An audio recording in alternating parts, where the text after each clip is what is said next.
கேட்கலாம். கதிரவன் வணக்கம். இந்த மோதல் சம்பவம் தொடர்பான விவரங்களை பதிவு பண்ணலாம். சென்னை துறைமுகம் தொகுதியில வருகின்ற சட்டமன்ற தேர்தலில் மக்களின் ஆதரவு யாருக்கு, அதே போல நடிகர் விஜயின் தாயத்தினருக்கு மக்களுடைய ஆதரவு எவ்வாறு இருக்கிறது என்பதை சர்வே எடுக்க சென்ற தாவேக்கினார் மீது திமுக தடுத்து நிறுத்தி தாக்குதல் நடத்தியதால பெரும் பரபரப்பான ஒரு சூழல் காணப்படுகிறது.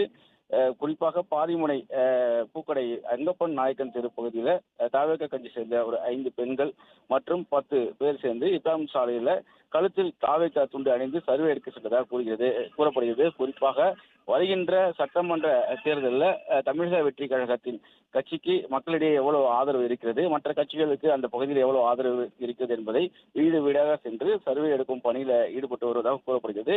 அப்போது அங்கு திமுக வட்ட செயலாளர் கவியரசு என்பவர் அவர்களை தடுத்து நிறுத்தி காவல்துறையிடம் அனுமதி பெற்று அதனை செய்யுமாறு உங்களுக்கு அந்த உரிமை இல்லை என்று கூறி தடுத்து நிறுத்தியதாகவும் மேலும் சில திமுகவை சேர்ந்த ஆதரவாளர்களை வரவைத்ததாக கூறப்படுகிறது. அங்கு வந்த 30க்கும் மேற்பட்டோர் போலீசார் முன்னிலையிலே தாவேக்கானரை அடித்து தாக்கி அவர்களை அங்கிருந்து விரட்டியதாகவும் கூறப்படுகிறது. குறிப்பா நேற்றே அனுமதி கடிதம் கொடுத்து போலீசாரிடம் அனுமதி கேட்டபோது அவங்க வாங்க கூட மறுத்து விட்டதாகவும், தற்போது திட்டமிட்டு போலீசார் முன்னிலையிலே தங்களை தாக்கிவிட்டதாக குற்றச்சாட்டை தாவேக்கினர் முன்வைக்கிறார்கள். மேலும் காயமடைந்த சிலர் ஸ்டான்லி அரசு மருத்துவமனையில் சிகிச்சை பெற்று வருகிறார்கள். இது குறித்து காவல் ஆணையர் அலுவலகத்திலே புகார் அளிக்க இருப்பதாகவும் தெரிவிக்கப்பட்டிருக்கிறது.